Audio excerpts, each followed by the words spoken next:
Tom had always been a man who loved the ocean. As an experienced oceanographer, the sea was his second home. So when the opportunity arose for a family vacation in the Caribbean, he knew this was the perfect chance to show his wife, Julia, and their two kids, Ben and Cassie, the beauty of the open waters. The family set sail on their beautiful yacht, cruising through the crystal-clear waters under the bright Caribbean sun. Tom was in his element, handling the yacht, teaching Ben how to fish, and enjoying the peaceful, serene vibe of the ocean. Julia, who wasn't as adventurous as Tom, was content to just float along, soaking in the sun. Cassie, the tech-obsessed teenager, had her head buried in her phone, completely unaware of the world around her. But then, something strange happened. Julia, feeling the cool pull of the ocean, decided to take a swim. As she glided through the water, she had a gut feeling. A shiver ran down her spine, as though something wasn't right. Something beneath the surface was watching her.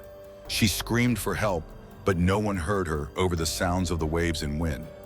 Tom and Ben dove into the water to rescue her, barely getting her back to safety as she clung to them, shaken. What was supposed to be a relaxing day had turned into a moment of fear. But the family tried to shake it off. After all, they were together, and that's all that mattered. They finished the evening by celebrating Ben's 13th birthday, singing Happy Birthday as Tom lit the candles on a cake. Little did they know this was only the beginning. The wind picked up, turning violent. Tom checked the yacht's instruments. Something wasn't right. Suddenly, the yacht jolted as something large hit it. Whales, dead, disoriented, and drifting aimlessly in the water, collided with the yacht, causing a massive shockwave. As Tom and Ben tried to figure out the damage, Cassie's phone buzzed, pulling her away from the chaos. When she looked up, she saw it. Massive meteors falling from the sky. The sea seemed to churn and tremble beneath them, and the sky had gone completely dark.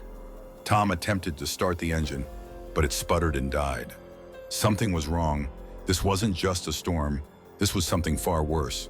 The storm didn't pass. In fact, it only seemed to grow stronger. Waves crashed around them, and the yacht's systems continued to malfunction. With no way to call for help and no land in sight, the family was left stranded. The strange meteors and the dead sea creatures around them were just the beginning of the nightmare. The worst came when, in the dead of night, they woke to find the sea was gone. There was nothing but rocks beneath them. The water had drained away, leaving the yacht stranded on a dry, barren landscape. Tom was speechless, staring at the empty horizon. The Earth's magnetic poles had shifted, and they were no longer where they thought they were. Cassie, ever the techie, tried to use her phone to get a signal. But there was nothing. No Wi-Fi, no GPS, no signal. They were alone, cut off from the world. Tom did his best to keep the family calm, but the truth was clear. Something huge had happened, and they weren't going to get any help anytime soon. After days of searching, Tom managed to get the radio working. Static crackled through the speakers, and a voice finally broke through. "Stay on higher ground. The sea will return, but it won't be kind. Prepare for the worst." The voice belonged to a man named Nautical, a captain of a submersible. He had been deep underwater when the disaster struck, and somehow he had survived. His warning only heightened the family's fear. What did he mean by the sea will return? What was coming? With no other choice, they followed his advice, trekking toward higher ground, hoping to find a way out. But as they walked, something in the air changed, a presence that they couldn't quite understand, lurking just beyond the horizon. Just as things seemed to calm, a man appeared. He was injured and frantic, stumbling toward them. At first, they thought he might be a survivor, someone they could trust. But there was something off about him. His eyes were wild, his movements erratic. Before they knew it, he attacked. Tom fought back, but the man was too strong, too desperate. The chaos of the struggle was overwhelming, and just when it seemed like Tom might lose, Julia stepped in, using all her strength to fight the man off. She grabbed a flare gun, fired it into the sky, and the man was burned in the ensuing fire. The yacht, however, was caught in the flames, and with a massive explosion, it sank, taking their only means of survival with it. The family barely escaped, traumatized and broken. Now, without a yacht or a plan, the family began the long, uncertain journey through the barren landscape. Supplies were running low, and their spirits were worse for wear. They stumbled across a wrecked plane, but it provided little comfort. In the distance, the sounds of the crab's eerie scraping on metal filled their ears, adding to the horror that seemed to be closing in on them. And just when things couldn't get worse, they found a yellow submarine. But Nuto, the last person they had hoped to meet, had already died, his body overtaken by the crabs.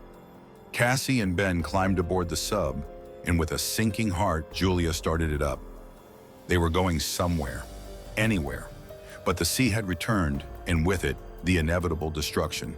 The family tried to escape, but the waves came crashing down, swallowing them whole. The yellow submarine was lifted, tossed like a toy, as the ocean came alive with the fury of 1,000 storms. As the family huddled inside, they realized they weren't just surviving. They were being tested. Tested by nature, by fate. When the water finally receded, the family found themselves on the shores of a ruined city, the ocean's wrath leaving behind only ruins. But they were alive, and as they gazed at the horizon, they knew that their fight wasn't over. The world they once knew had been consumed by the sea, but they had survived. And that's where the story ends for now. What a journey, right? If you enjoyed this wild adventure, make sure to subscribe, hit that like button, and don't forget to ring the bell so you don't miss any of our upcoming stories. Thanks for being here, and as always, stay tuned for more. Until next time, take care.